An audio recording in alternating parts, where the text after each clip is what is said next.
आज आप टॉपिक डाल रहे हैं सिंधु घाटी सभ्यता।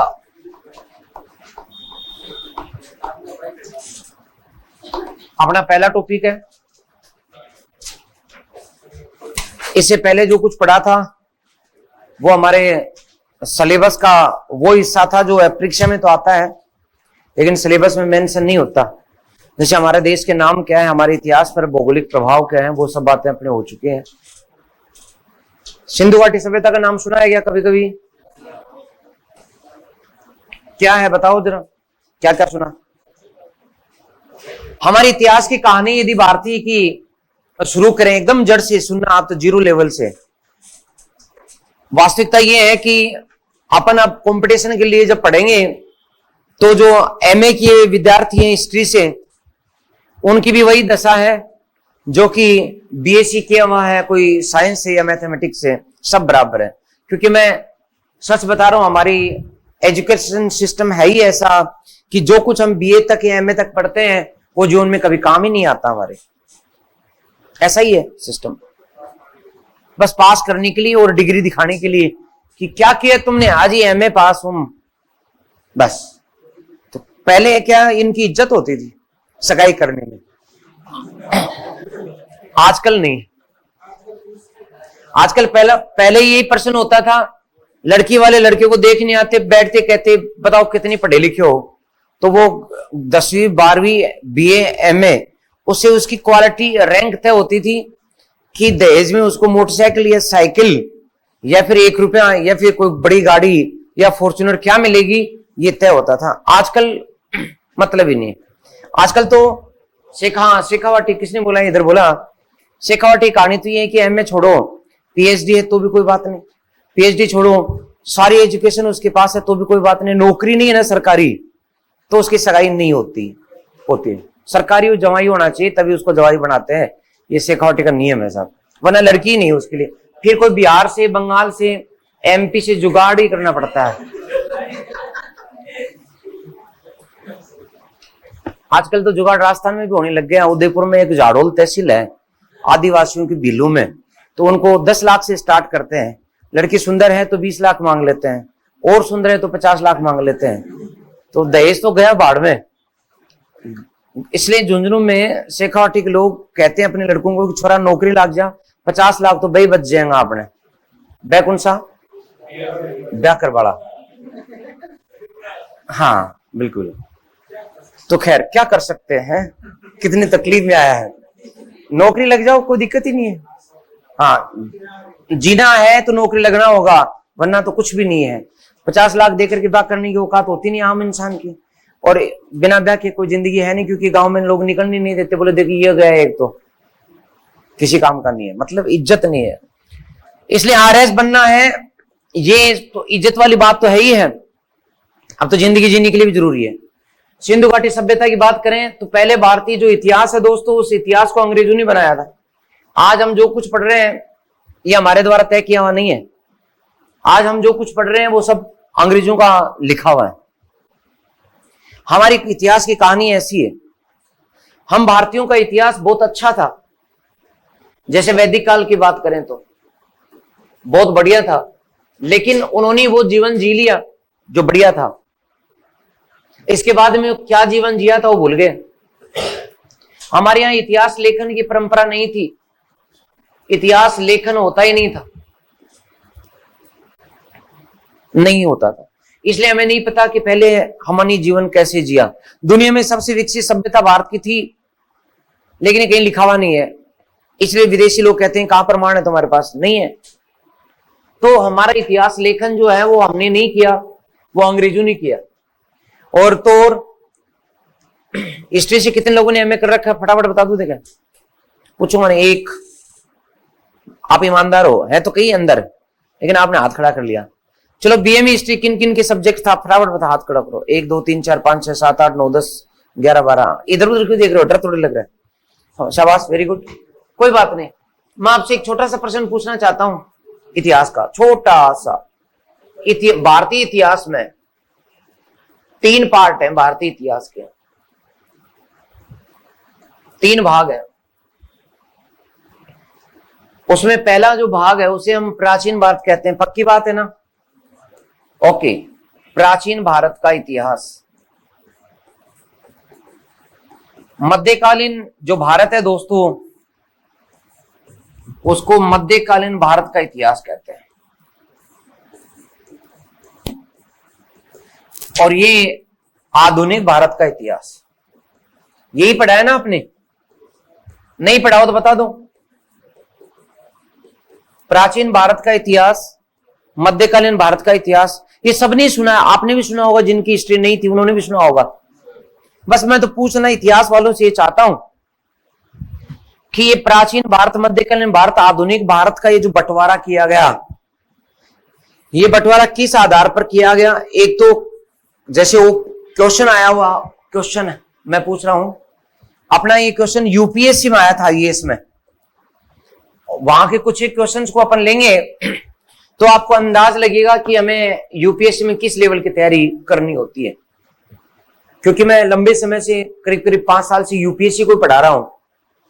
आरएस में पढ़ाने का मौका थोड़ा कम ही पड़ा है, लेकिन अब आरएस के तो करेंगे। मैं यूपीएससी तक को आपको मैं वहां पर टच करवाता हूं, ये मेरी मजबूरी मान लो, क्योंकि बार बार आदत पड़ी हुई है। तो आप लोग भी, बढ़िया बात है ना, शेर मारने के लिए तैयारी करके निकलोगे तो गादड़ा मार के तो लाओगे ना। बिल्कुल, यूपीएससी लेवल की तैयारी करोगे तो ठीक है। तो क्वेश्चन का उत्तर दे दो। क्वेश्चन आया था, भारतीय इतिहास में प्राचीन, मध्य एवं आधुनिक काल का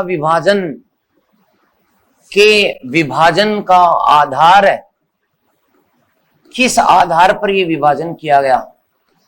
अब देखो, यूपीएससी वाले ऐसे पूछते हैं। यूपीएससी में यहां पर राजा और वो हमने खूब रट्टे मारे, प्रश्न सामने ये दिखा। अब उसमें ऑप्शन ये मिले, ऑप्शन है ना 4, वो मैं आपको दे रहा हूं। कालखंड ओब्लिक समय विभाजन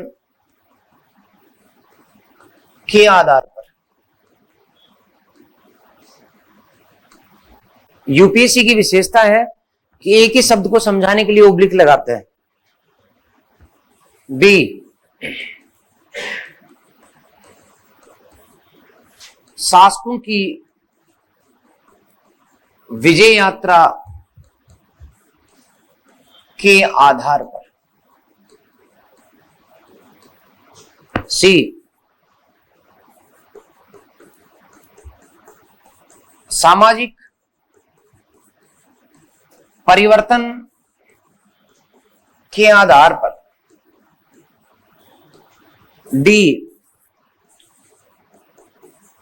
धार्मिक परिवर्तन के आधार पर। तो ए वाले कितने लोग हैं, हाथ खड़े करो। ए वाले कालखंड थोड़ा ऊपर होना चाहिए ना हाथ, हाँ यूं 2 2 4 2 6 2 8 2 10 2 12 14 16 18 19 जने, शाबाश। कोई ना कोई किसी ना किसी में हाथ खड़ा जरूर करेगा, क्योंकि यदि कोई रिस्क नहीं लेता ना, फिर वो जिंदगी उसकी सबसे बड़ी रिस्क बन जाती है। शासकों की विजय यात्रा के आधार पे। बी, कोई नहीं। सामाजिक परिवर्तन के आधार पर 1 2 3 4 5 6 7 8 9 10 11 12 13 14 15 16 17 18 19 20 21 22 23 24 25 26 27 28 29 30 31 32 33 34। और धार्मिक वाला भी है कोई? अरे कबू ना कबू कोई ना कोई तो हाथ होना चाहिए नहीं, 2 के साथ भी। बापड़ों को 2 को तो छोड़ दिया। ओके, अब दोस्तों हम खूब दिमाग लगाते हैं। अब इतिहास में एमए भी है, बीए भी। बीए वाले तो खूब सारे थे। इसका सही उत्तर ये, सबकी हालत वही है ना, मैं बता रहा हूं ना।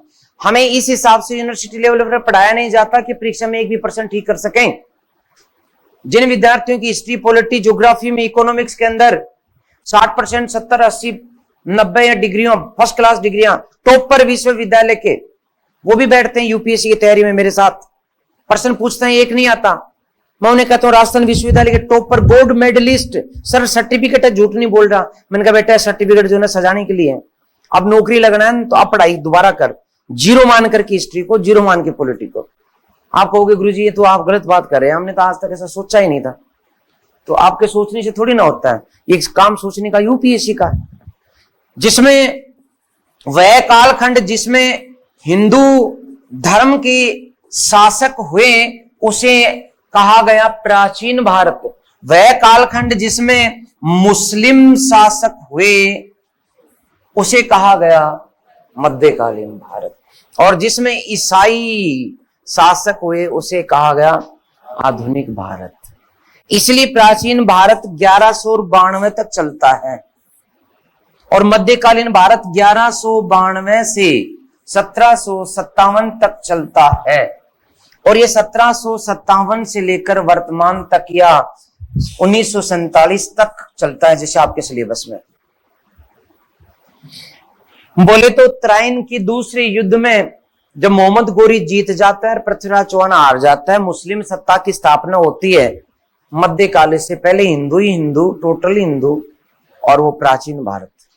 ये अंग्रेजों ने बनाया है, हम तो सिर्फ लकीर पीट रहे हैं उनकी, समझ रहे हो।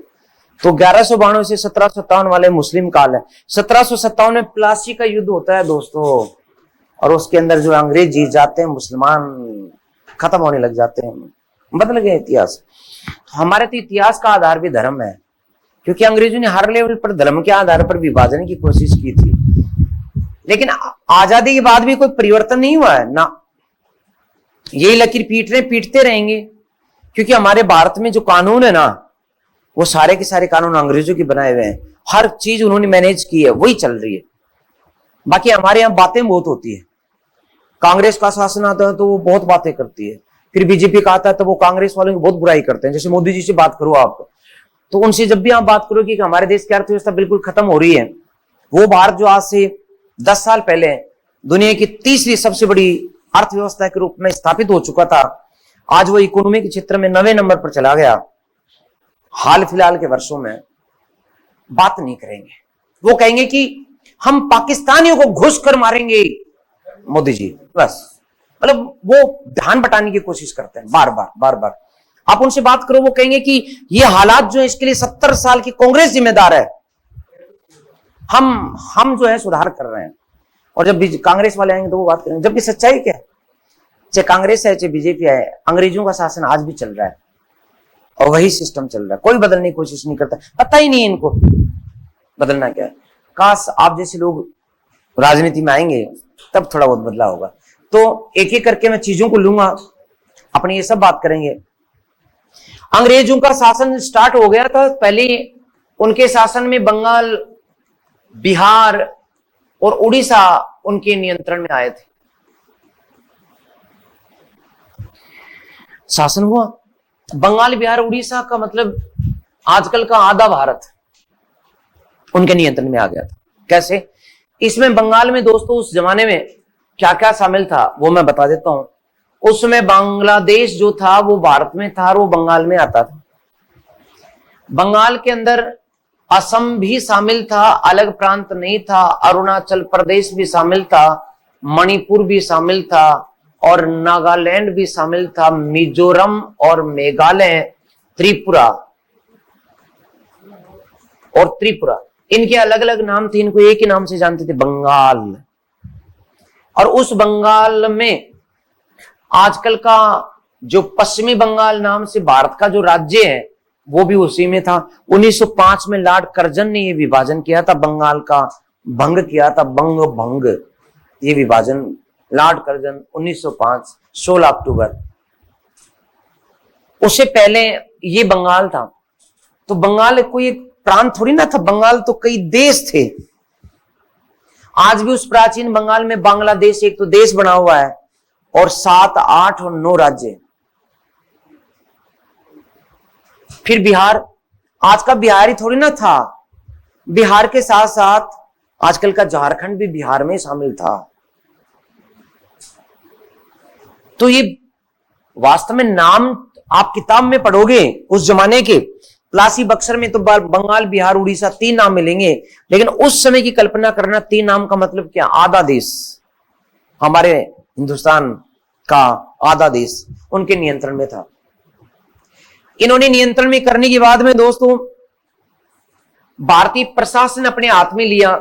प्रशासन के लिए और तो सब कुछ उसने व्यवस्था कर दी, जैसे कलेक्टर की पोस्ट बना दी और वो उसके नीचे एकदम सिस्टम बना दिया, जैसे ये डिस्ट्रिक्ट मजिस्ट्रेट, उसके नीचे सब डिविजनल मजिस्ट्रेट, उसके नीचे तहसीलदार, उसके नीचे कानून को अर्थात नायब, उनके नीचे कानून को, एकदम पूरा परफेक्ट हायरार्की बहुत बढ़िया बनाई उन्होंने।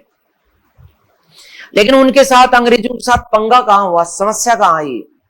वो आई भारतीय न्याय प्रशासन में।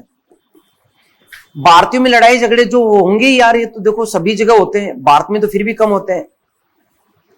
इसलिए भारत में जब झगड़े हुए, परिवारों के बीच के झगड़े, तो अंग्रेजों के सामने समस्या है कि इनका न्याय कैसे करें, क्योंकि इसके लिए अंग्रेज कानून नहीं बना सकते। ईसाई धर्म में अलग है, वहां पर एक लिफ्ट के अंदर 20-25 मंजिल की बिल्डिंगें होती हैं, जनरली सभी लोग फ्लैटों में रहते हैं। एक लिफ्ट के अंदर आप जा रहे हो, अचानक एक लड़का जो है लिफ्ट में स्टार्ट हुआ, तभी कोई लड़की आई, बातचीत हुई और तय कर लिया कि ना शादी करेंगे लिफ्ट में। और इसके बाद लिफ्ट से बाहर निकले और इसके बाद दोनों पंजीकरण ऑफिस गए, तुरंत जो है उन्होंने नाम लिखे और चर्च में गए और मोमबत्ती जलाई और एक दूसरे के हाथ में फूल दिया, होगी शादी। जाओ। शाम होते होते दोनों को पता लगा कि जो सोच रहे थे वो है नहीं, तो उन्होंने तय किया कि हमें पंजीकरण रद्द करवाना है। साथ साथ गए, पंजीकरण रद्द करवाया। सुबह शादी होती, शाम को टूट जाती है, रोज का काम है। और हमारे यहाँ शादी कितना बड़ा झंझट है पता है, 7 जन्मों का क्या, इसी जन्म में जो है वो इतना बड़ा बंधन है। खैर जो भी, तो अंग्रेजों के सामने समस्या थी कि वहां के कानून अलग है, यहाँ के कानून अलग है। यहां पर सती भी होते हैं लोग क्या, औरतें, और बहुत सारे, तो परंपराएं अलग है। यहां पर संपत्ति का विभाजन अलग है, बड़े बेटे को देंगे, बेटे को देंगे, बेटे को नहीं देंगे। मेरी इतनी संपत्ति बेटियों को नहीं देनी, ना देनी नहीं, बेटों को देंगे, मतलब भेदभाव अलग अलग। अब अपने यहां पर एक और सिस्टम कि कई बच्चे जो है एक सगाई नहीं होती, कई जो है ना बहुत ज्यादा कर लेते हैं। मुसलमानों में 4 शादियां वैध हैं, हिंदू में नहीं, तो बहुत अलग सिस्टम है। तो अंग्रेजों के सामने न्याय प्रशासन को लेकर दिक्कत है कि, और वो भी मुस्लिम वर्ग के न्याय के लिए दिक्कत नहीं थी।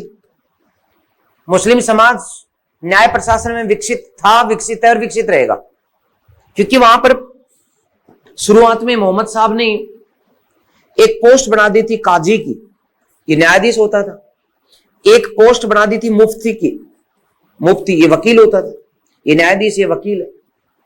प्रत्येक मामला इनके पास जाता है। इस्लाम के कानून के हिसाब से न्याय होता है, इस्लाम में कानून है हर चीज के। तो उनका सिस्टम ठीक था मुसलमानों का। तो अंग्रेजों को लगा कि मुसलमानों की समस्या नहीं है, समस्या हिंदुओं की है। अब हिंदुओं के कानून का क्या करें, हिंदू का फैसला कैसे करें? तब इन्होंने कहा यार इनका इतिहास ढूंढो, इनमें क्या है। अब इतिहास ढूंढा तो इतिहास था ही नहीं अपना। तब इन्होंने, अंग्रेजों ने इतिहास निर्माण करने की कोशिश की और उसी कड़ी में उनको मनुस्मृति का पता लगा। मनुस्मृति, इन्होंने मनुस्मृति को सबसे पहले 1775 में इंग्लिश में अनुवाद करवा करके जो न्यायाधीश थे उनको सौंपा, एक एक प्रति। फिर इनको पता लगा बोले गीता है, ये गीता ज्यादा पवित्र है। फिर गीता का अनुवाद 2nd नंबर पर किया गया विल्किंसन के द्वारा 1785 में। फिर पता लगा कि यहां तो गड़बड़ है, मनुस्मृति में भी यहां एक जैसे कानून नहीं है, क्योंकि इस्लाम एक है, व्यक्ति एक है, लेकिन यहां तो बंटवारा है। जैसे मनुस्मृति में विल्किंसन ने कहा था, वारेन हेस्टिंग हमारे गवर्नर जनरल हुआ करते थे पहले, उन्होंने कहा था, एक जगह पढ़ते पढ़ते वारेन हेस्टिंग को एक पन्ना मिला जिसमें लिखा हुआ था कि यदि कोई चोरी का आरोप लगता है, चोरी का, आपने चोरी की है, आरोप लगा है, तो चोरी का आरोप लगा है तो 4 तरह के दंड है। ये कह रहा है मैंने कहा कि चोरी की इसने, ये गर्दन हिला रहा, नहीं की, परीक्षा लेनी पड़ेगी, परीक्षा। तो अपने यहां पर उसको परीक्षा नाम से पुकारा गया। और उसमें मनुस्मृति में जो लिखा कि यदि मान लो कोई ब्राह्मण है और इस ब्राह्मण व्यक्ति ने चोरी का आरोप लगा तो इसको परीक्षा देनी पड़ेगी। ब्राह्मण व्यक्ति ने कोई अपराध किया, किसी को थप्पड़ मारी, किसी का हत्या की, तो आपने हत्या की, ब्राह्मण हुआ, और आप जो है मना कर रहे कि नहीं मैंने तो हाथ भी नहीं लगाया, जबकि पता है, तो परीक्षा आपकी लेनी पड़ेगी। इसके लिए क्या होगा, इसके लिए तुला परीक्षा लेंगे। तुला परीक्षा, तुला मतलब कि एक वेट, तुल्ले की जो तराजू है, बड़ी सी तराजू में एक वेट रख करके और इनको मैडम को बैठा देंगे। हाँ, वेट जो है वो एक अनुमान के आधार पे कि आपका जैसे मान लो कि 100 किलो वेट है, तो माना कि 40 है, मेरा कहने का मतलब, तो उतना रख देंगे। और बैठने के बाद यदि आप उस पत्थर को रख दिया एक अनुमान के आधार पे, और उसके बाद आपको बैठा दिया, और आप यदि ज्यादा लटक गए, पत्थर ऊंचा हो गया, आप नीचे जमीन काट गए, इसका मतलब आपने पापी हो, आपने हत्या की है, आपने चोरी की है, ये फैसला होगा। अब ये संयोग पर है, आप ईश्वर आपको देख रहा है, आपने यदि वास्तव में पाप किया तो ये नीचे जाओगे। लेकिन इसमें क्या है कि बचने की गुंजाइश पूरी थी। पहले से पत्थर जो है ना छोटा सा रख देंगे ना 10 किलो का, या सॉरी पहले से पत्थर जो है ना वो बड़ा रख देंगे 50 किलो का, यदि ये 40 की तो 50 का, तो दो रख देंगे पत्थर, बचने की गुंजाइश। यदि मान लो कि वैश्य है, वैश्य सॉरी क्षत्रिय है और उस पर आरोप है, तो उसकी अग्नि परीक्षा, आग जला करके पूरा बाउंडर, और उसमें से कहा जाता है बोले तू यदि सत्य है, तूने पाप नहीं किया, तूने चोरी नहीं की, तूने किसी को नहीं मारा, और तू ईमानदार है, तो इस आग में से निकल जा, जलती आग में से। यदि सच्चा है तो बच जाएगा, और यदि पापी है तो जल जाएगा। माता सीता को युद्ध के बाद में लाया गया, तब उसकी भी लोगों ने कहा कि परीक्षा होनी चाहिए, छत्राणी है, छत्राणी तो आग जला करके सीता को बैठा दिया, बोले निकल यहां से, और बैठा दिया नहीं सॉरी आग जला करके सीता निकल गई, क्योंकि वो पवित्र थी। तो हमेशा हुआ है अग्नि परीक्षा, तो अग्नि परीक्षा क्षत्रिय की, इसमें भी क्या है कि बचने की थोड़ी थोड़ी गुंजाइश है। कैसे, एक आदमी जो स्पीड से पहले पीछे आए और फिर दिमाग से दौड़ लगा करके निकल जाए, बचने की गुंजाइश थी। तीसरा वैसे इसकी जल परीक्षा, पानी में पटक दिया जाता था, बोले तो सच्चा है, ईमानदार है, ईश्वर तेरी रक्षा करेगा, बच जाएगा, मर गया इसका मतलब पापी था। अब कोई बाबड़ा तैरना जानता हो, हाथ पांव मार करके निकले आए थे, इसका मतलब सच्चा है। कछु ना कछु बचने की गुंजाइश यहां भी थी, लेकिन मोटे तौर पर आपके जैसा मेरा जैसा तैयारी करने वाला आदमी कभी पानी में गया नहीं, हाथ पांव मारे नहीं, और उसको उठा करके बहुत गहरे के अंदर पटक दे, समुद्र में पटक दे, मरेगा ही। मरते क्या कहेंगे पीछे से, पापी था, डूब गया। और यदि अब वो जो सबसे नीचे दबाए गए थे, जिनको जीने का हक नहीं दिया गया, उनका नाम था शूद्र, इनके लिए विष परीक्षा अर्थात जहर पिला दिया जाता था। बोले सच्चा है ना तो बच जाएगा, है क्या गुंजाइश? जब शरीर में गया ही तो बायोलॉजी वाले तो जानते हो ना क्या होगा, केमिकल रिएक्शन तो होगी, मरेगा ही मरेगा। और मरते ही क्या, पापी तो था ही। तब अंग्रेजों ने कहा कि नहीं गड़बड़ है। मनुस्मृति, मनु तो पागल था, इसलिए मनुस्मृति के आधार पर 10 साल न्याय किया। फिर इन्होंने भारतीय और धर्मशास्त्रों का अध्ययन शुरू किया। इसलिए भारतीय इतिहास की जो खोज की वो अंग्रेजों ने की, और इसके लिए उनको जरूरत थी न्याय प्रशासन की। यहां मैं आपको पहले बताता जाऊंगा, आप सुनते जाओ, समझने की कोशिश करो कि हुआ क्या। अंग्रेज 1757 में प्लासी का युद्ध जीत लेते हैं और बंगाल, बिहार, उड़ीसा पर उनका अधिकार हो जाता है। लेकिन फाइनली अधिकार 1764 में बक्सर के युद्ध के बाद में हुआ। बक्सर के युद्ध के बाद उनका फाइनली नियंत्रण हो गया। न्याय प्रशासन के लिए उनको भारतीय इतिहास खोज की जरूरत पड़ी, हिंदुओं की इतिहास खोज की जरूरत पड़ी। इसके लिए दोस्तों एशियाटिक सोसाइटी की स्थापना की गई, जिसका पूरा नाम था एशियाटिक सोसाइटी ऑफ बंगाल।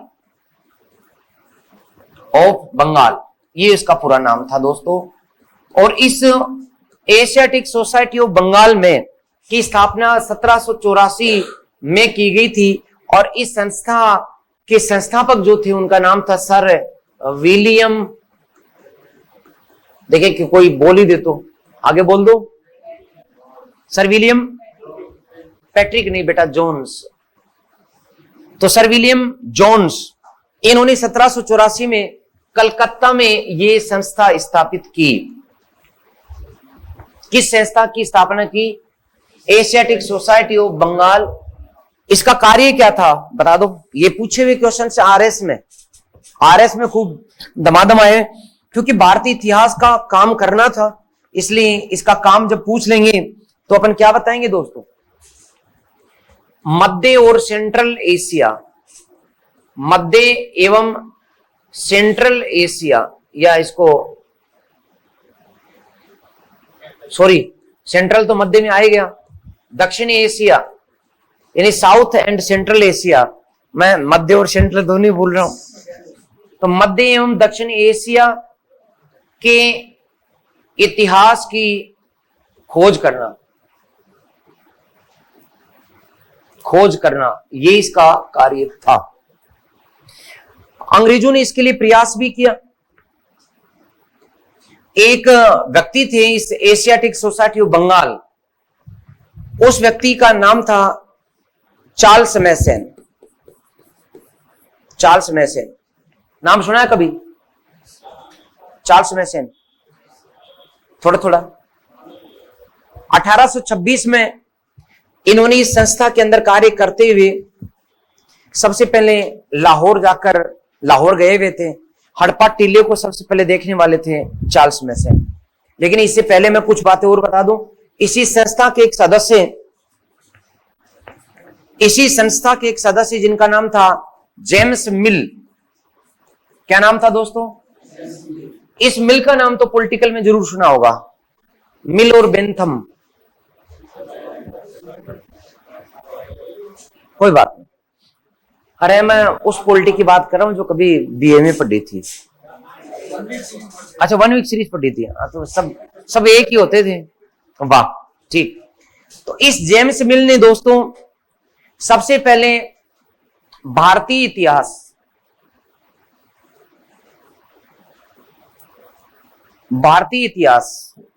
पर एक किताब लिखी थी जिसका नाम था early history of India. Early history of India. इसी में जेम्स मिल ने भारतीय काल विभाजन किया, जो अभी मैंने बताया था, भारतीय इतिहास का काल विभाजन धर्म के आधार पर। भारतीय इतिहास में इन्होंने काल विभाजन किया, 3 भागों में बांटा और इसके लिए उसने धर्म को आधार बनाया, प्राचीन, मध्य और आधुनिक। एक और व्यक्ति थे जिन्होंने भारतीय इतिहास के लिए एक मानक किताब लिखी थी और इन व्यक्ति का नाम था आर्थर स्मिथ। नाम सुना कभी? स्मिथ महोदय जी, आर्थर स्मिथ नहीं सुना? हाँ इस स्मिथ सुना ना, बस वो ये आर्थर स्मिथ ही है। हाँ स्मिथ हो जाएगा बाद में। इस स्मिथ ने दोस्तों भारतीय इतिहास की 3 विशेषताएं बताई। एक, भारत के जो लोग हैं उनको तानाशाही पसंद है। भारत में लोकतंत्र का कभी भी प्रचलन नहीं रहा। यहाँ के लोग तानाशाही को पसंद करते हैं, तो यहां भारत के लोगों को तानाशाही पसंद है। अर्थात कोई एक व्यक्ति होना चाहिए, दबंग होना चाहिए, जोरदार, लोग उसके नारे लगाएंगे, जैसे मोदी जी, जोरदार हो, बस दबंग हो, काम अच्छा है या नहीं, ठीक है। तो भारत के लोगों को तानाशाही पसंद है, यहां लोकतंत्र का कभी प्रचलन नहीं रहा। दूसरी, उसने कहा कि भारत में अनेक भाषा, अनेक धर्म, अनेक क्षेत्र, अनेक रहन सहन, पहनावा, संस्कृतियां हैं, फिर भी भारत के लोग अपने आप को एक मानते हैं। तो अनेकता में एकता है, ये बात भी इसने बताई। ये सीधे सीधे पूछे जाने वाले क्वेश्चन मैं बता रहा हूं आपको। फिर तीसरी बात और बताई कि भारतीयों को इतिहास लेखन का ज्ञान नहीं है। भारतीयों को लेखन का ज्ञान नहीं था, लेखन का ज्ञान नहीं था। यह बात इन्होंने आर्थर स्मिथ ने बताई। एक और विद्वान तीसरे जो भारतीय इतिहास के लिए 3 विद्वानों ने काम किया था, इनका नाम है दोस्तों मैक्स मूलर। ये जर्मनी के रहने वाले थे। जर्मन विद्वान, नाम था मैक्स मूलर।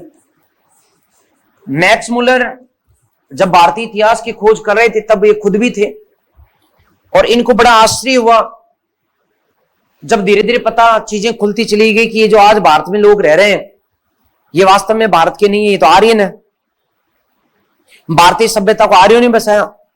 आर्य कहां से आए थे पता लगाने की कोशिश हुई तो मध्य एशिया का पता लगा।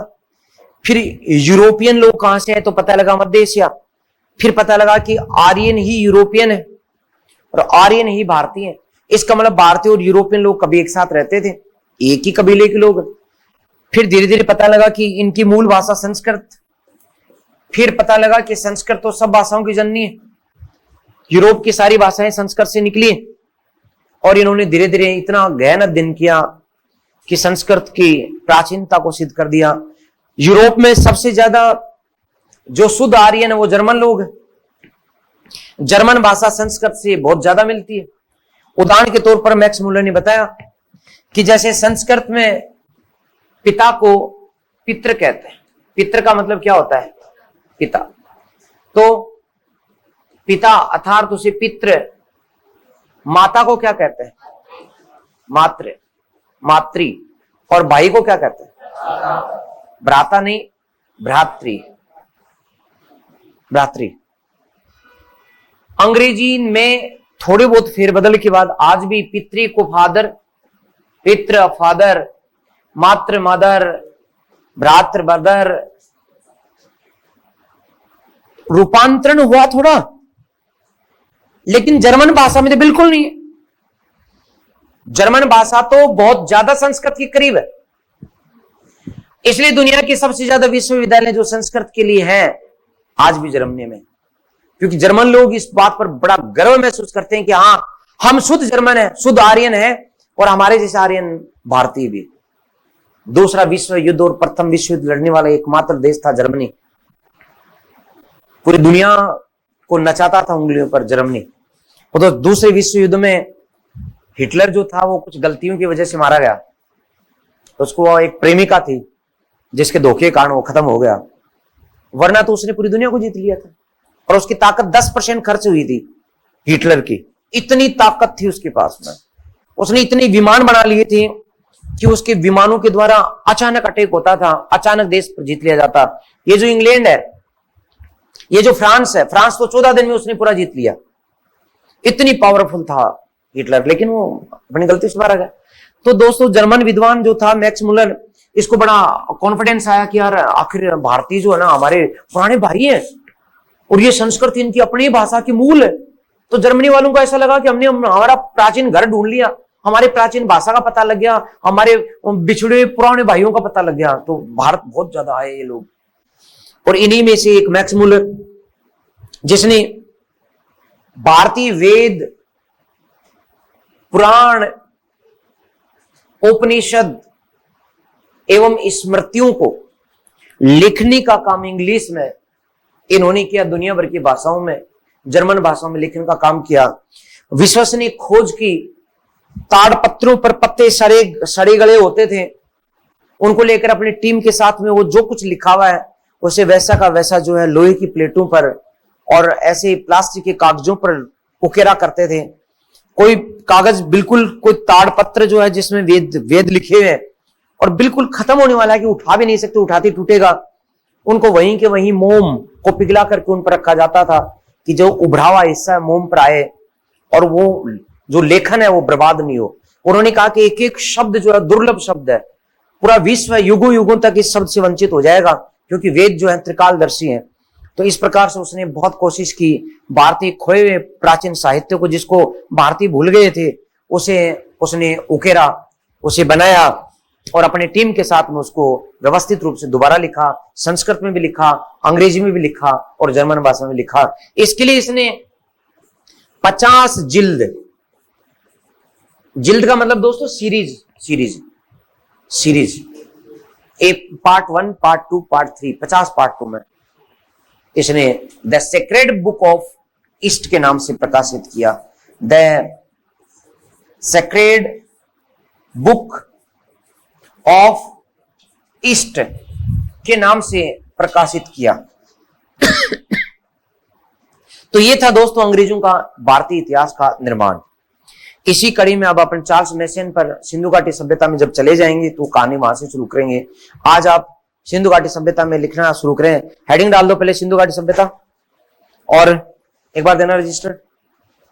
पुराना टॉपिक खत्म हो गया ना तो उसको यहीं पर छोड़ दिया करो, जैसे इन्होंने छोड़ दिया। और यहाँ पर ऐसे नहीं कि बहुत मितव्ययता दिखाओ और यहीं पर सिंधु घाटी सभ्यता लिख डालो।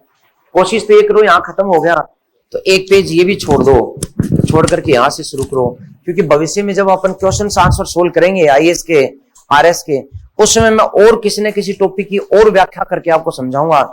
तो इस टॉपिक की व्याख्या जिसका क्वेश्चन रिलेटेड है वो उसी चैप्टर के अगले पन्ने में आ जाए तो एक जगह व्यवस्थित नोट्स आपके बनेंगे, क्योंकि यही नोट्स आपको आईएएस तक पहुंचाएंगे। ठीक है, तो हेडिंग डाल दो सिंधु घाटी सभ्यता। मैं अभी तक आने के बाद में एक शब्द नहीं लिखाया, पौन घंटा हो गया मुझे बोलते हुए धड़ाधड़ धड़ाधड़, क्योंकि मुझे पता है कि आपको बहुत कुछ सुनाना है, एक बार समझाना है। इसलिए आप लोग भी वो आदत छोड़ दो। कौन सी? इतिहास के गुरुजी आते थे, मैं भी नोट करता था। मैंने आरएस की तैयारी जयपुर से शुरू की थी। तो राजस्थान विश्वविद्यालय में एक जैन साहब पढ़ाते थे, जैन राजस्थान विश्वविद्यालय के गुरु थे जैन, एक गुप्ता जी, एक खंगारोज जी।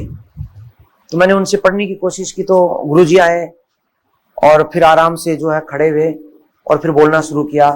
बोलते गए, हम लिखते गए, बोलते गए, लिखते गए। मेरे को लगा कि बोर्ड लगा क्यों रखा है, बहुत ही कम प्रयोग करते हैं इतिहास के मास्टर इसका बोर्ड के ऊपर। इससे क्या होता है, आपने भी इतिहास पढ़ा होगा, आर्ट्स वाले लोगों को गुरुजी आते थे, बोलते थे और बैठे बैठे वो लिखते थे कि ज्ञान तो बोला गया है, लिखा गया वही ज्ञान है। नहीं, ज्ञान वो नहीं है, ज्ञान अब वो है जो समझा गया है। इसलिए नए दृष्टिकोण में आदत डाल दो लिखने की, नहीं समझने की। कई विद्यार्थियों को लग रहा होगा कि गुरुजी तो लिखाते तो है ही नहीं। नहीं, एक बार समझने की कोशिश करो, मैं भी जम के लिखाऊंगा आपको, लेकिन समझने के बाद। तो दोस्तों इसमें लिख दें, अंग्रेजों ने बंगाल, बिहार, उड़ीसा, अंग्रेजों ने बंगाल, बिहार, उड़ीसा, बंगाल, बिहार, उड़ीसा पर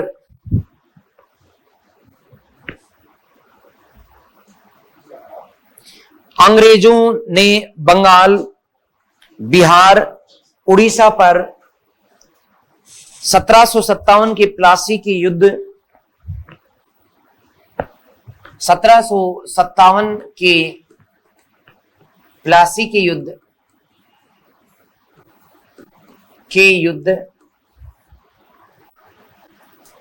1764 के बक्सर के युद्ध,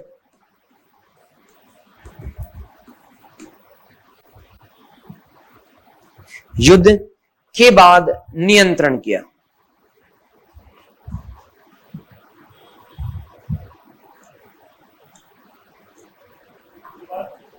युद्ध के बाद नियंत्रण किया। आवाज कम है तो और बढ़ाऊं क्या? सही है, ओके। नियंत्रण किया, लिख दिया, ओके। आगे लिखे, अंग्रेजी प्रशासन स्थापित किया।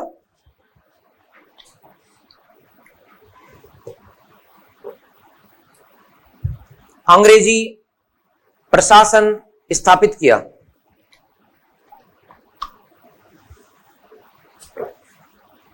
परंतु न्याय प्रशासन में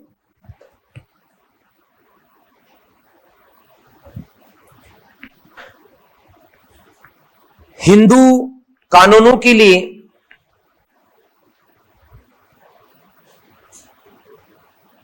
हिंदू कानूनों के लिए अनेक समस्याएं उत्पन्न हुई।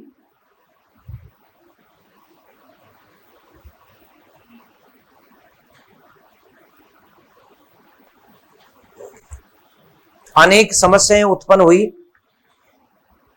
1775 में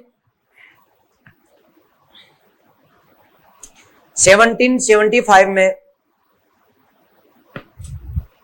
मनुस्मृति का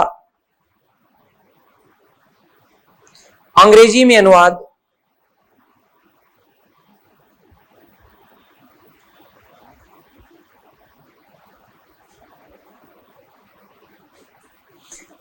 अनुवाद एक समिति के द्वारा किया गया।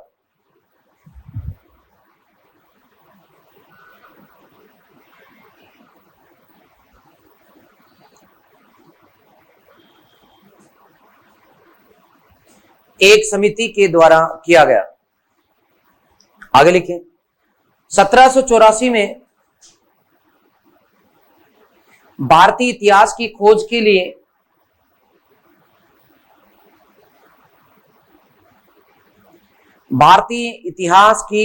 के लिए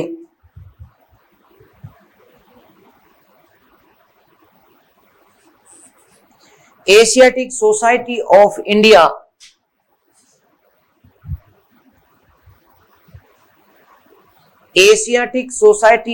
इंडिया नहीं, सॉरी दोस्तों, बंगाल। एशियाटिक सोसाइटी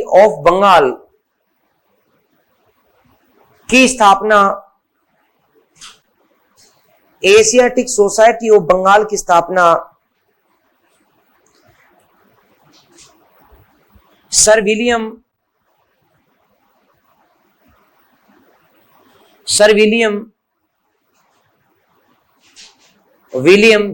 जोन्स के द्वारा की गई। सर विलियम जोन्स के द्वारा की गई।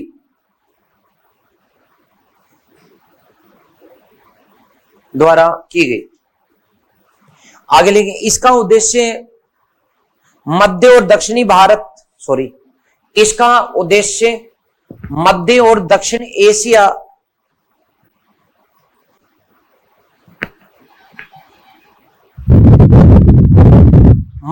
और दक्षिण एशिया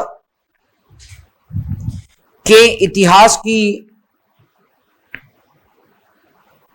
खोज करना था।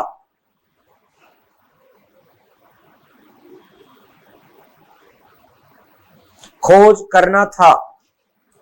1785 में विल्किंसन के द्वारा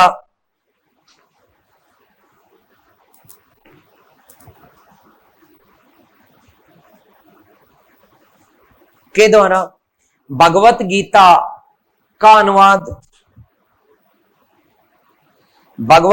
का अनुवाद अंग्रेजी में किया गया।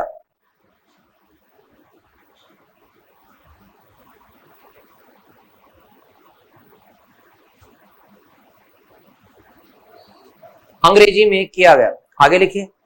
सर विलियम जोन्स ने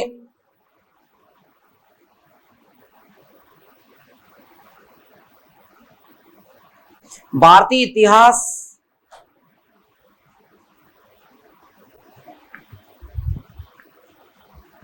की खोज हेतु वेद एवं उपनिषदों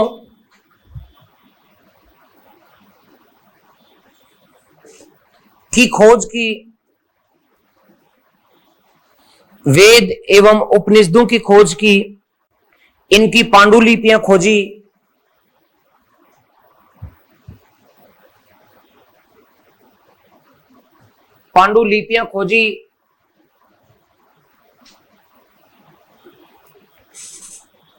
एवं विश्व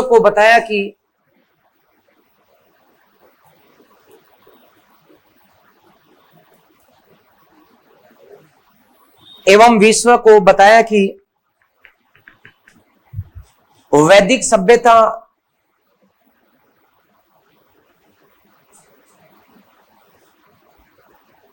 विकसित, वैदिक सभ्यता विकसित सभ्यता थी।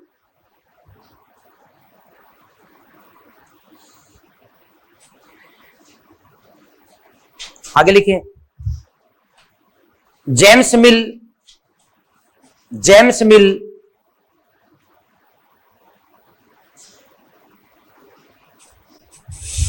ने भारतीय इतिहास पर अपनी पुस्तक ए हिस्ट्री ऑफ ब्रिटिश इंडिया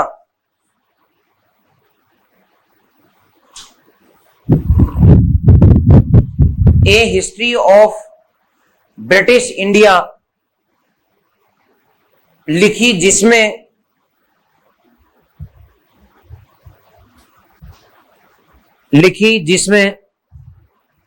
भारतीय इतिहास का काल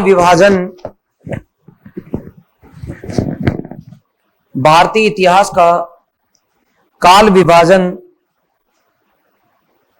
तीन भागों में किया गया।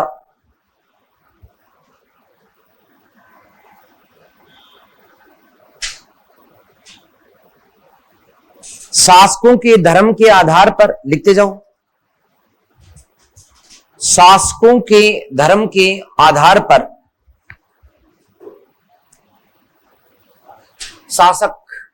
शासकों के धर्म के आधार पर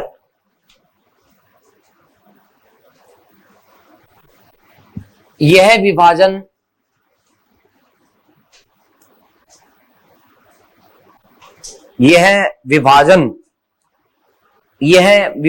लिख दिया ना, विभाजन तक डैश मार दो, उसके आगे विभाजन के आगे डंडा खींच दो और ये उतारो फटाफट, डैश मार के लिखिए।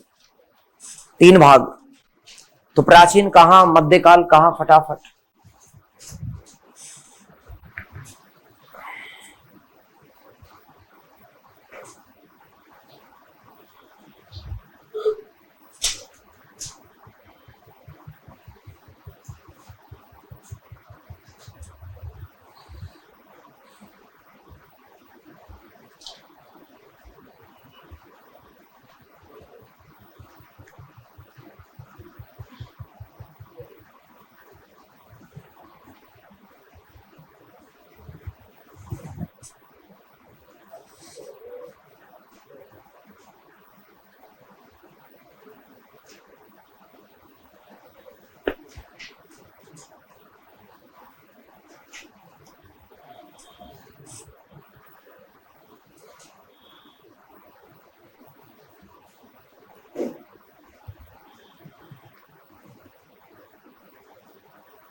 लिख दिया दोस्तों? अरे उतार दिया कि ओके, आगे लिख दो। तो ऑर्थर या विंसेंट ऑर्थर स्मिथ ने विंसेंट ऑर्थर स्मिथ ने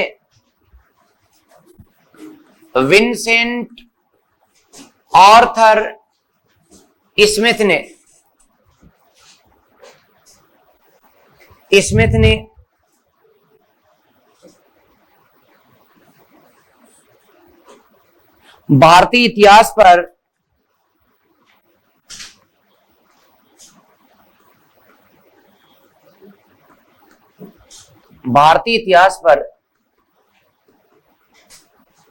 एक पुस्तक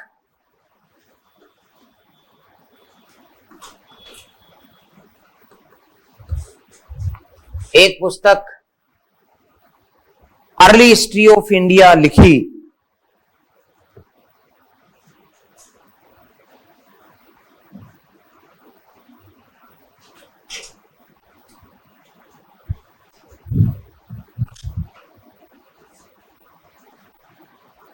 यह पुस्तक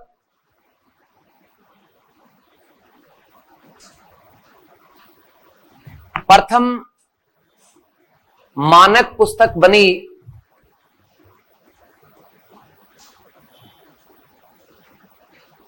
प्रथम मानक पुस्तक बनी। इसको सभी विश्वविद्यालय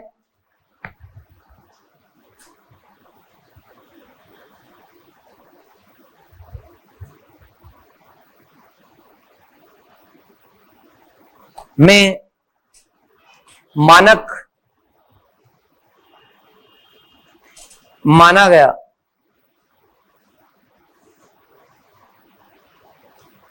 इसमें बताया गया कि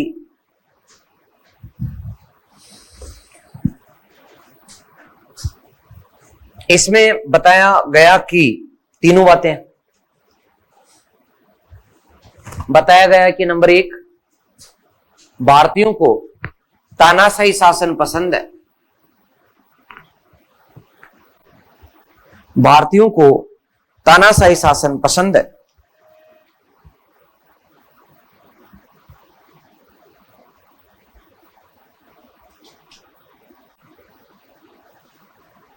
दूसरा, भारत में अनेकता में एकता है।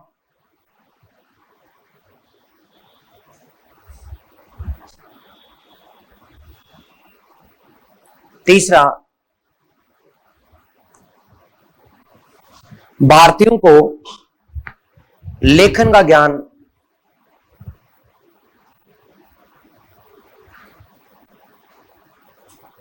नहीं था। ओके, आगे लिख दें। जर्मन विद्वान मैक्स मूलर ने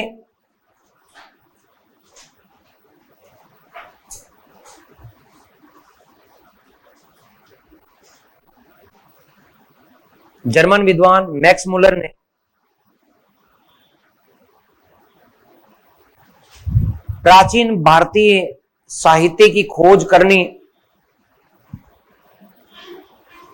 प्राचीन भारतीय साहित्य की खोज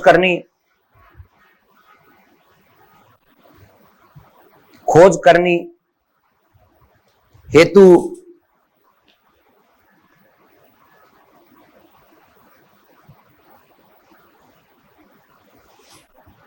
प्राचीन ताड़पत्रों, पांडुलिपियों, प्राचीन ताड़पत्र, ताड़ है, तार नहीं बेटा, तार नहीं, ताड़ का पेड़ आता है, पत्ते होते हैं छोड़े उसके। जी बिल्कुल, उसके पत्तों पे जो लिखा जाता था उसे ताड़पत्र कहते हैं। और आप सोचते होंगे कि स्याही से लिखते थे ना, जो कंटीले जो कांटे होते हैं उनसे यहाँ चुबो चुबो के उकेरते थे। कितना दर्द सहा भारतीयों ने लेखन के लिए। और चाइना के लोगों की बात बता दूं कि इसाक से बहुत पहले उनको कागज बनाना सीख लिया था। कागज सबसे पहले चाइना के लोगों ने बनाया। चाइना के लोगों की बात मैंने बताई आपको कि चीन की दीवार उन्होंने बना ली, कागज उन्होंने बना लिया। तो आज की नहीं है, वो पहले से संघर्षशील हैं। और भारतीय आज से आलसी नहीं है, पहले से आलसी।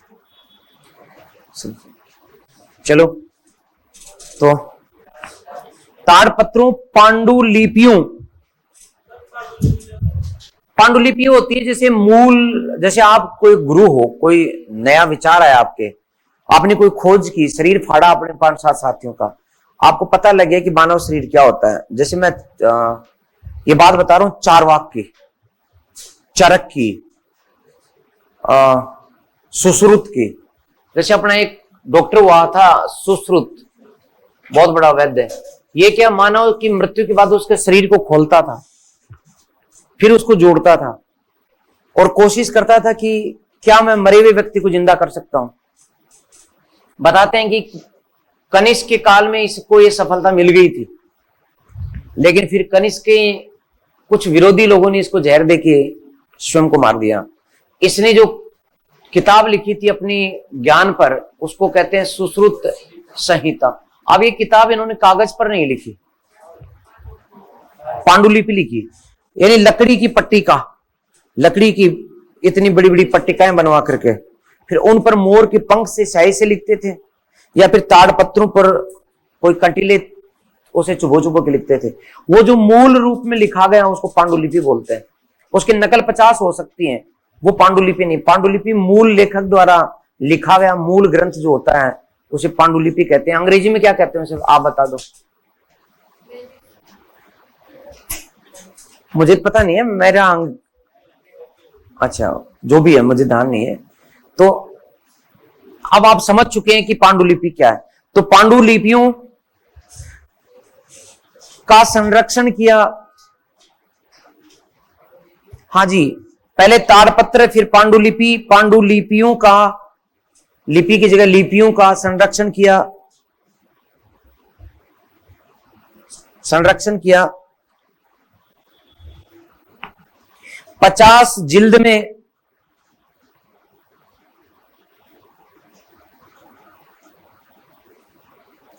प्राचीन वैदिक साहित्य, 50 जिल्द में प्राचीन वैदिक साहित्य, the sacred book of East, प्राचीन वैदिक साहित्य, वैदिक साहित्य comma the sacred book of East, the sacred book of East, East का लेखन किया।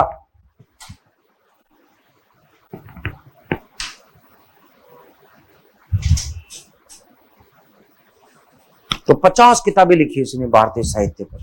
आज हम जितनी भी बात जानते हैं सब इनके द्वारा लिखे विवरण के आधार पर। हमने हमारा ऋग्वेद फिर से बनाया इनके यहां।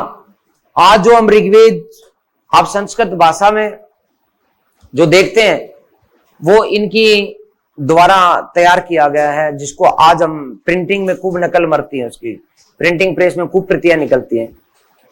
यदि आप कल्पना करो कि यदि अंग्रेज भारत में नहीं आते तो हम लोगों को कुछ भी नहीं पता होता कि हम क्या थे। चलो दोस्तों, ये हो गया अपने इतिहास लेखन का ज्ञान। अब सिंधु घाटी सभ्यता की ओर आते हैं। वो बात याद रखना, कौन सी? द एशियाटिक सोसाइटी ऑफ, उसका एक सदस्य था दोस्तों जिसका नाम था चार्ल्स मैसन। अब आप ध्यान से सुनते जाओ, आज गर्मी बहुत ज्यादा हो रही है, ऐसी काम नहीं कर रही। 16 पर कर दो इसको, 16 पर। चलो आज बात करते हैं। ओके, चार्ल्स मैसन की बात करें आप तो इसकी करो। तो ये 1826 की बात है दोस्तों। कल्पना करो वाहन क्या रहा होगा। 1826 में चूंकि एशियाटिक सोसाइटी ऑफ बंगाल के तथा ईस्ट इंडिया कंपनी के कर्मचारी हुआ करते थे और इसलिए इनको भारत भर में कार्य करना होता था। ये अपना कार्य करके और पंजाब से कलकत्ता जा रहे थे। उस जमाने में भारत की जो राजधानी थी वो कलकत्ता हुआ करती थी, इसलिए कलकत्ता जब लौट रहे थे तब इन्होंने रास्ते में कुछ नजारे देखे। कुछ नजारे कैसे? ये पंजाब के लाहौर के आगे अपने काम से, अपने ऑफिस काम से जाकर के आ रहे थे। इनको आते समय अजमेर आना था। अजमेर में जो एजीजी रहा करता था उसके साथ में इसकी मुलाकात होनी थी। 10 दिन अजमेर संग्रहालय में भी बिताने थे और फिर अजमेर आकर के इनको कलकत्ता जाना था। इसलिए चूंकि बीच रास्ते में पड़ रहा था लाहौर से, जब ये लाहौर से चले तो बग्घी में बैठे हुए थे। गाड़ी मोटर तो थी नहीं ना उस जमाने में, क्योंकि भारत में मोटर कार का जो प्रचलन हुआ वो 1903 में सबसे पहले गवर्नर जनरल लॉर्ड कर्जन के पास कार आई थी, कार, और वो कार में बैठ करके जाते थे। इससे पहले घोड़े थे, घोड़े, और वही सबसे तेज दौड़े, क्योंकि घोड़ों से तेज कोई वाहन नहीं था। इसलिए कलेक्टर साहब को जब बनना होता था तो वो घोड़ा भगाते थे, और कलेक्टर साहब की असली परीक्षा घुड़दौड़ होती थी। आज आप जो बैठे बैठे तैयारी कर रहे हो, अंग्रेजों के टाइम 100 साल पहले एसडीएम बनने का मौका मिलता तो आपको घोड़े जुड़वाते। सबसे पहले घुड़दौड़ में पास हो गए। जैसे एक फौजी के लिए दौड़ लगाना जरूरी है, वैसे घोड़ों की दौड़ एक प्रशासनिक अधिकारी के लिए जरूरी थी। चार्ल्स मैसन जब निकले तो बीच रास्ते में पाकिस्तान में थार जिला पड़ता है, आपको पता होता।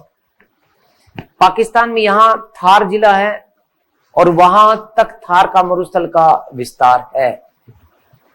जो थार का मरुस्थल जो आधे राजस्थान को कवर किए हुए है, यहां तक जो विस्तार है थार का मरुस्थल का हरियाणा तक, ये पाकिस्तान में भी है दोस्तों।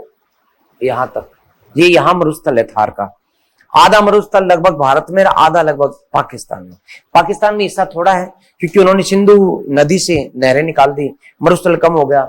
भारत में जो है मरुस्थल बढ़ाई है, घटा नहीं है।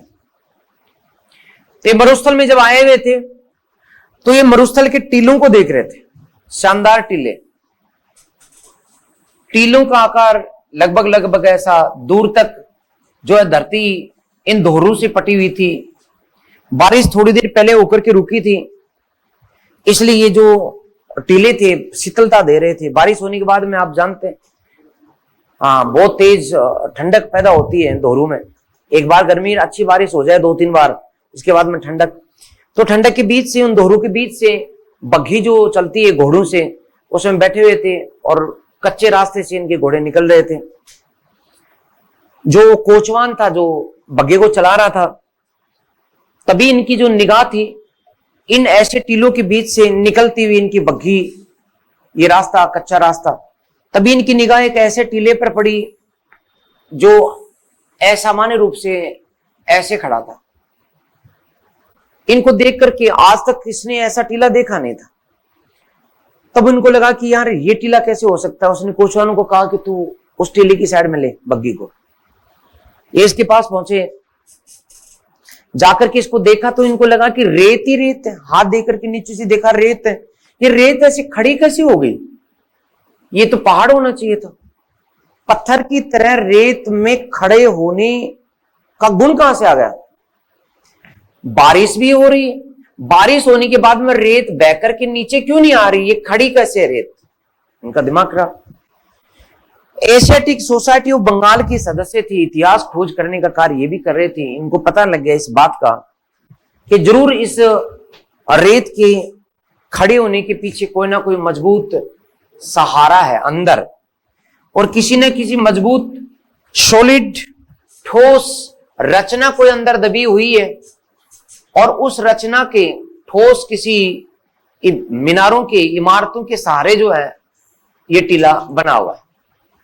उन्होंने कल्पना की, रात को वहीं रुके पास के गांव में।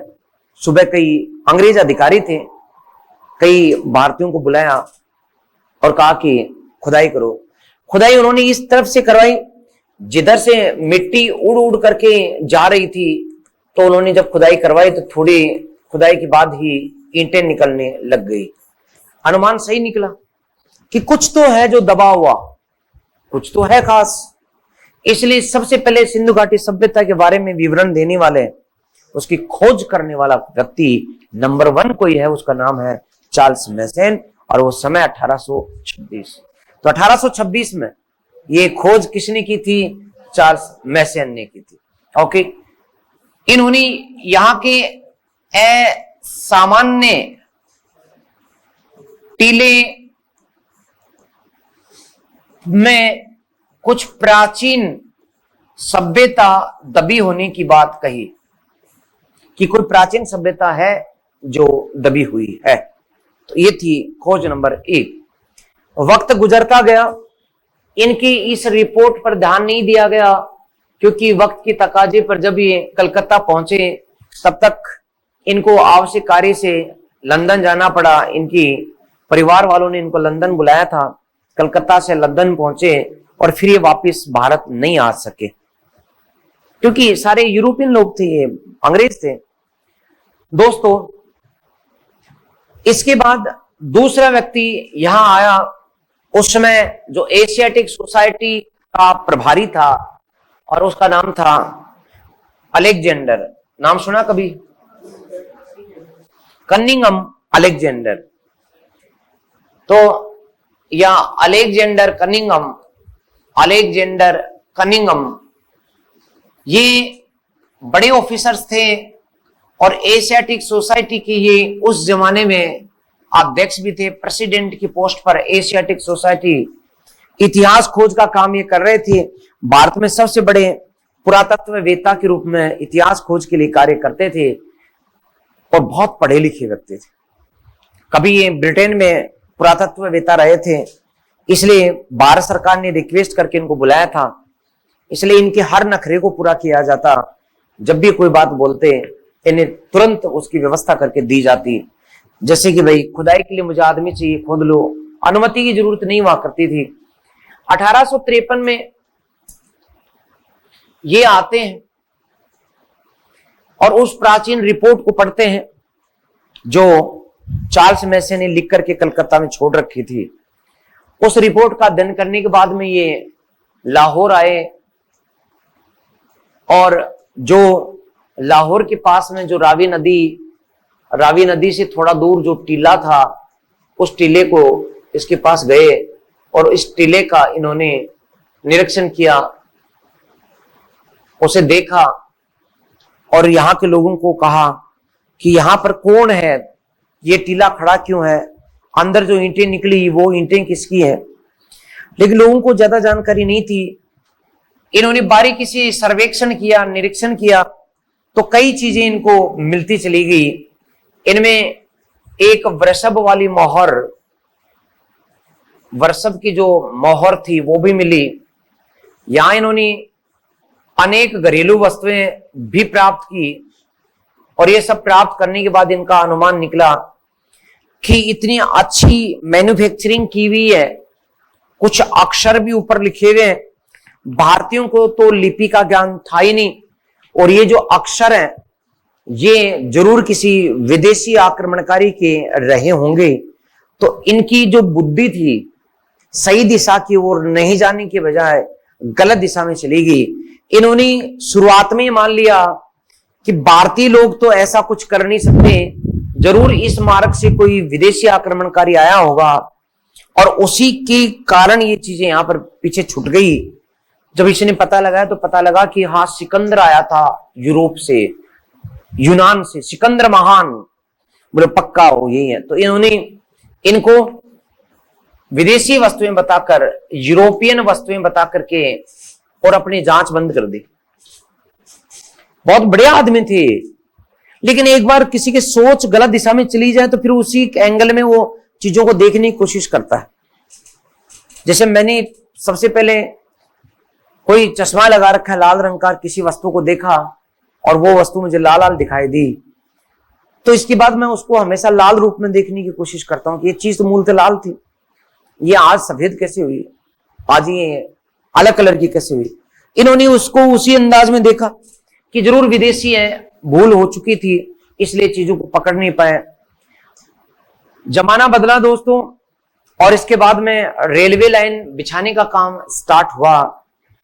एक ऐसा ही कार्य लॉर्ड डलहौजी ने स्टार्ट किया था कि रेलवे लाइन का बिछाने का काम। इसके लिए जो कराची बंदरगाह था, जो आज पाकिस्तान में पड़ता है, इस कराची बंदरगाह से दोस्तों यहां पंजाब के बठिंडा तक लाहौर होते हुए रेलवे लाइन का बिछाने का काम किया जाना था, जो सिंधु नदी के राजस्थान राजपूताने की ओर करते हुए रेलवे लाइन बिछानी थी। रेलवे लाइन का टेंडर एक कंपनी को दिया गया, जिसमें 2 सरकारी इंजीनियर काम कर रहे थे, और इन सरकारी इंजीनियरों का काम जो था, नाम जो था सरकारी इंजीनियरों का, वो था, एक का विलियम बर्टन,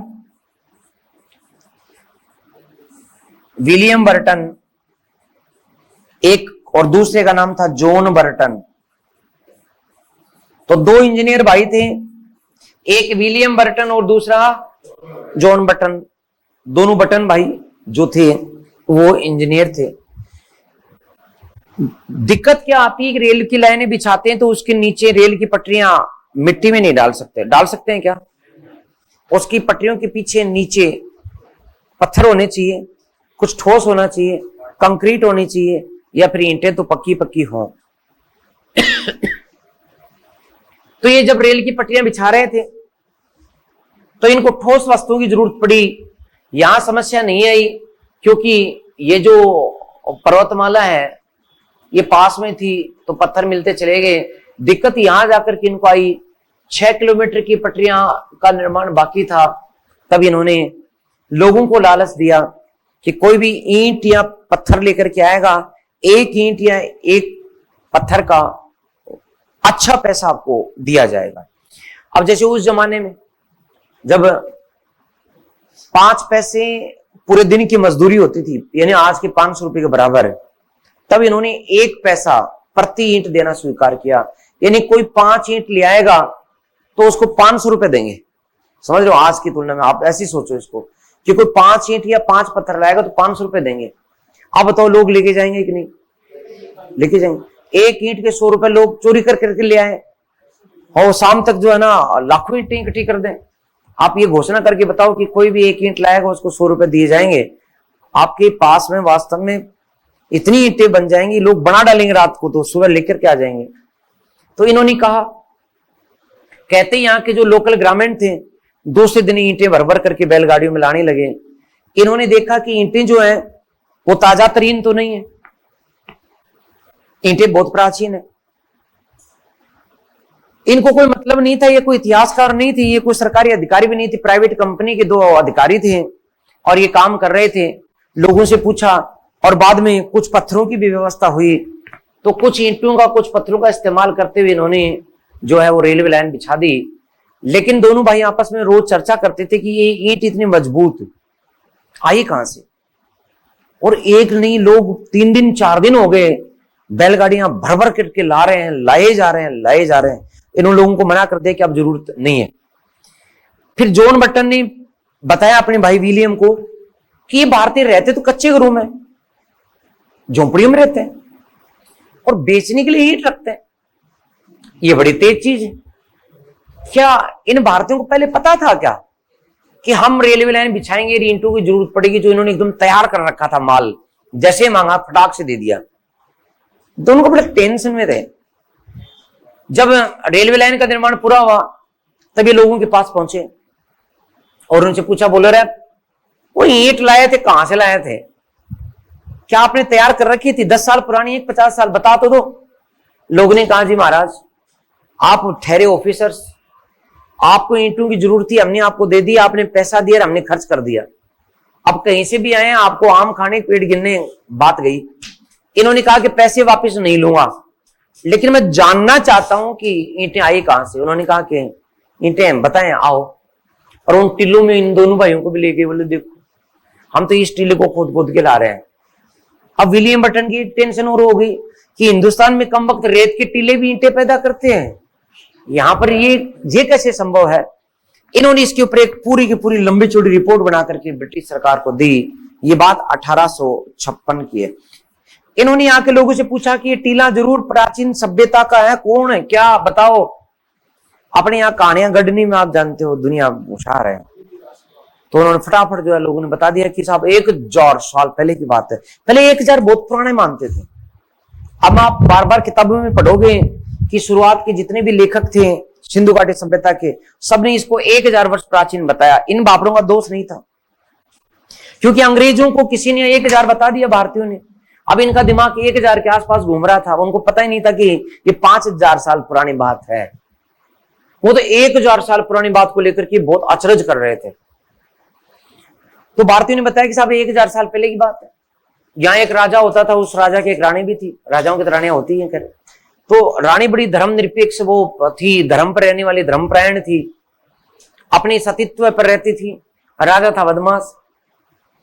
रानी ने उसे कहा था कि धोखा मत करना कभी भी, लेकिन राजा जो था लंबे समय से किसी और के चक्कर में था, और वो जो थी वो अमरकोट सिंध में, तो वहां से वो जो भी हुआ, लेकिन उस रानी को फिर उसने राजा ने जहर दे दिया और उसकी हत्या कर दी। रानी को जब पता लगा मरने से पहले, तो उसने उस राजा को, उस राज्य को, उस नगर को, सबको श्राप दे दिया कि खत्म हो जाओगे, तुम भी मिट जाओगे।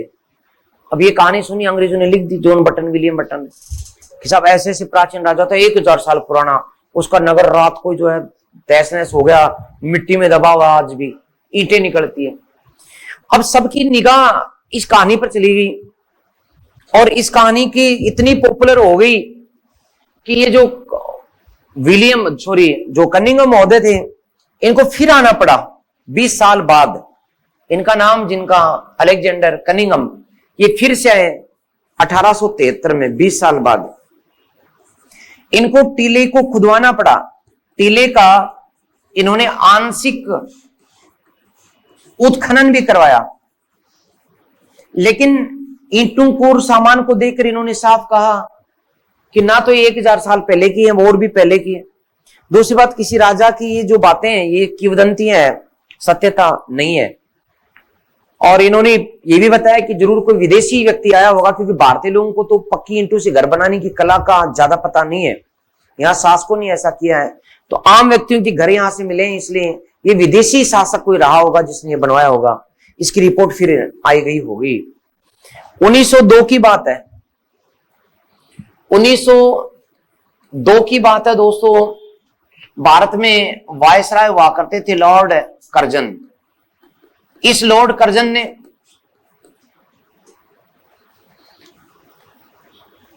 एक बात और रहेगी, 1861 में भारतीय पुरातत्व विभाग की स्थापना हुई थी। भारतीय पुरातत्व विभाग, ये भी आप याद कर लें। और इसका मुख्यालय कहां रखा गया था? कलकत्ता। इसका प्रभारी किसको बनाया गया था? कनिंघम को। वही था बस, कनिंघम। अगली बात 1902 की। 1902 में भारत में गवर्नर जनरल लॉर्ड कर्जन, इसने इसका भारतीय पुरातत्व विभाग का पुनर्गठन किया और एक नाम चेंज कर दिया। इसने इसको नया विभाग बनाया, भारतीय पुरातत्व एवं सर्वेक्षण विभाग। सर्वेक्षण विभाग। और इसका अध्यक्ष लॉर्ड कर्जन ने जो बनाया, 1902 से लेकर 1928 तक जो अध्यक्ष रहे, इनका नाम था दोस्तों जॉन मार्शल। क्या नाम था? John Marshall. इन जॉन मार्शल ने खुदाई करवाई थी मोहनजोदड़ो और हड़प्पा की। सर जॉन मार्शल के 2 सहायक थे भारतीय। एक का नाम था दयाराम साहनी। अच्छा, ये यहां से रटना शुरू हुआ था आपका?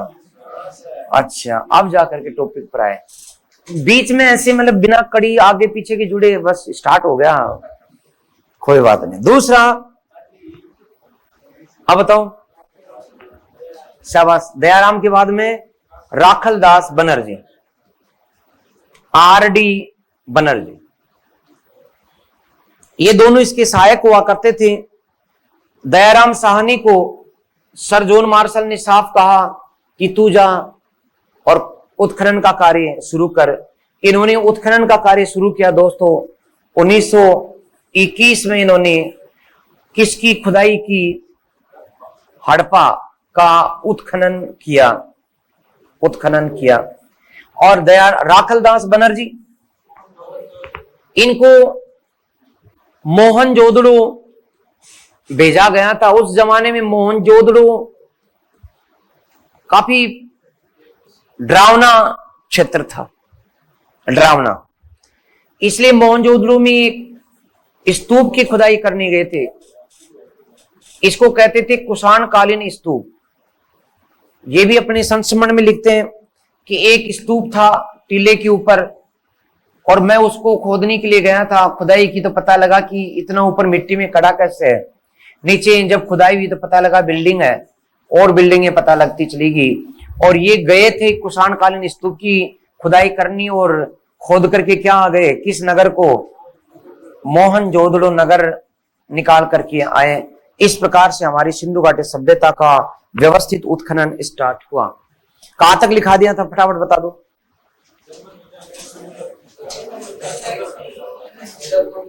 अच्छा ठीक है, ओके दोस्तों, अब यहां से स्टार्ट करेंगे हम।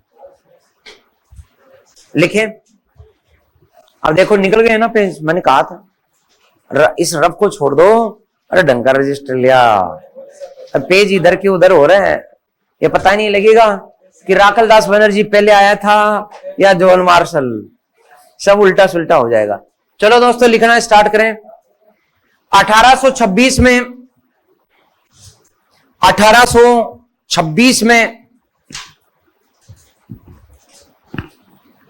राखल दास बनर्जी, सॉरी 1826 में, मोह इनकी बात याद आ गई।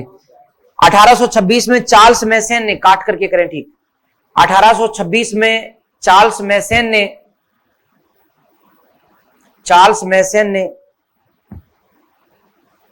हड़प्पा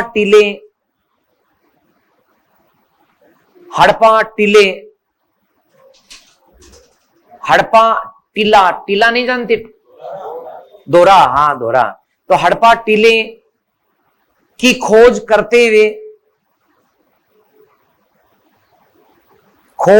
हुए यहां प्राचीन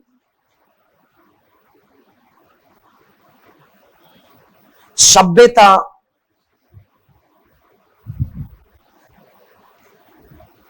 दबी हुई बताई, प्राचीन सभ्यता दबी हुई बताई। अब यहां पर दोस्तों दो तीन चीजों का इन्होंने कोई उत्खनन वगैरह नहीं कराया कि भाई कौन सी थी हड़प्पा, मोहनजोदड़ो, सिंधु का इनको पता ही नहीं था। इस जमाने में भारतीय इतिहास में ये लोग कहते थे भारत की शुरुआत वैदिक काल से होती है, और वैदिक काल को भी कम नहीं मानते थे, 1500 ईसा पूर्व। बोले इतना पुराना भारत का इतिहास, इनको पता ही नहीं था कि कुछ दिनों बाद भारतीय इतिहास की शुरुआत 6000 ईसा पूर्व से होने वाली है। तो बस इन्होंने यही कहा कि कोई चीज दबी हुई है, प्राचीन सभ्यता। बस अगला, अलेक्जेंडर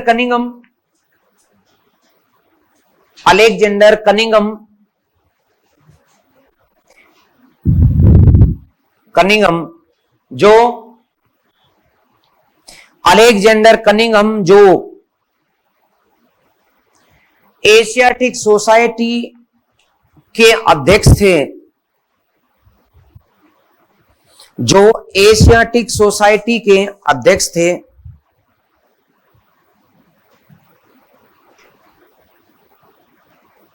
ने 1853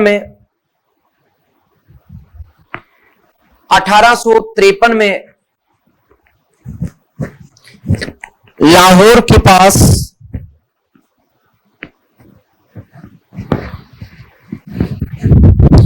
रावी नदी के तट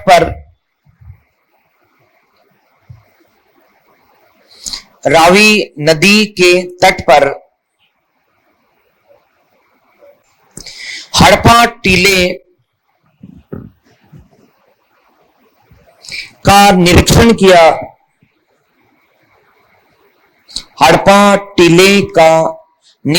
किया। यहां से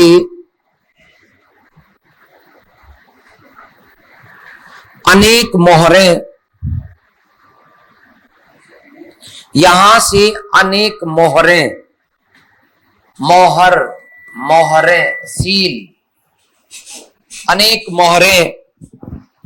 एवं वस्तुएं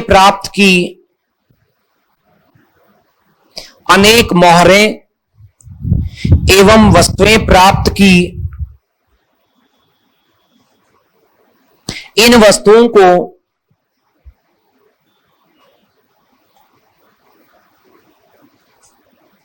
यूरोपियन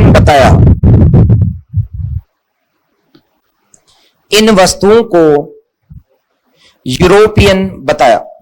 ओके, आगे लिखिए। 1861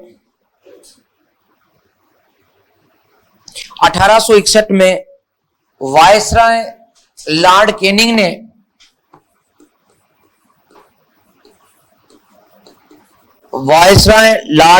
ने भारतीय पुरातत्व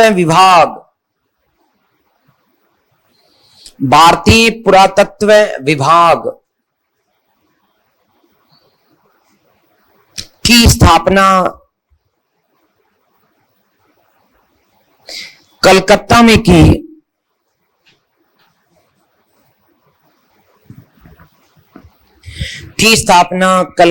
की। इसका प्रथम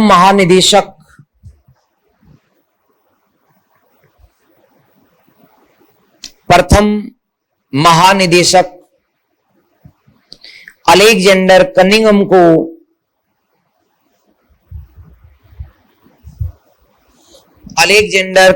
को बनाया गया।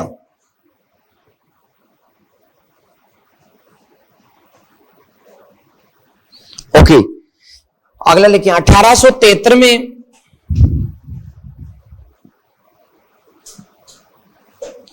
कनिंघम महोदय 1873 में कनिंघम महोदय ने हड़प्पा टीले का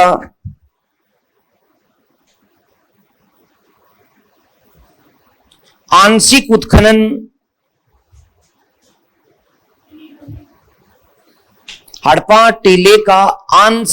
उत्खनन करते हुए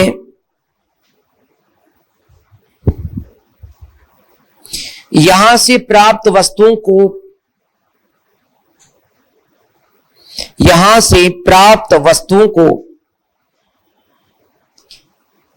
पुनः यूरोप से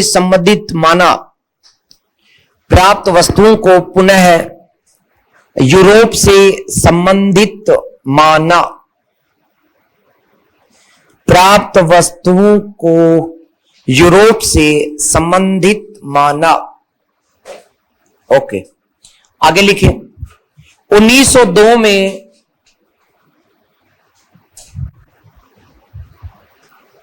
लॉर्ड कर्जन ने 1902 में लॉर्ड कर्जन ने भारतीय पुरातत्व विभाग का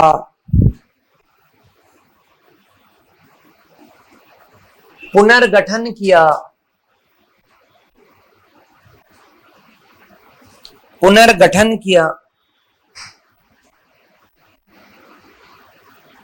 इसे भारतीय पुरातत्व एवं सर्वेक्षण विभाग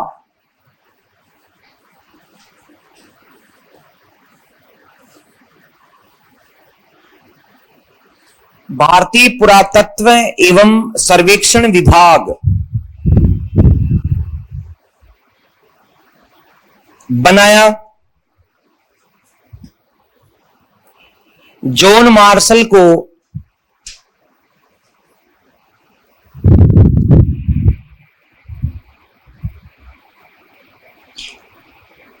महानिदेशक नियुक्त किया गया।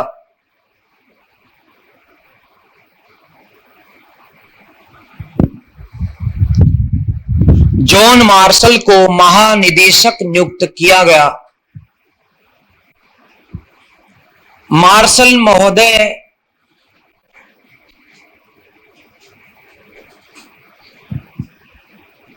ने 1921 में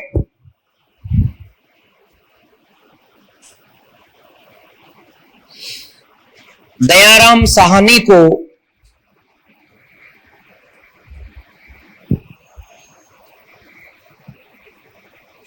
हड़प्पा टीले का उत्खनन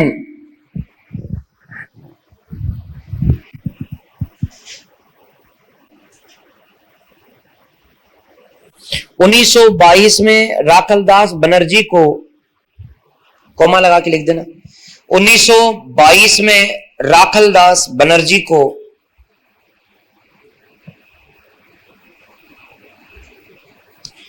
कुषाणकालीन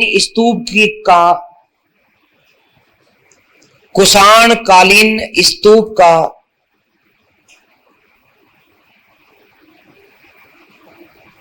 उत्खनन करने के लिए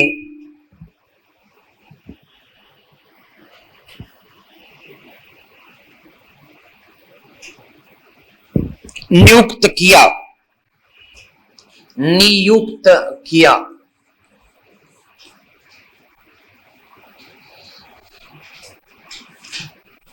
आर.डी. बनर्जी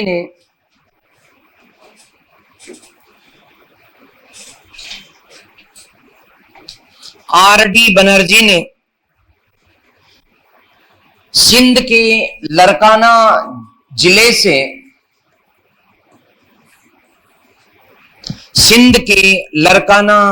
से मोहनजोदड़ो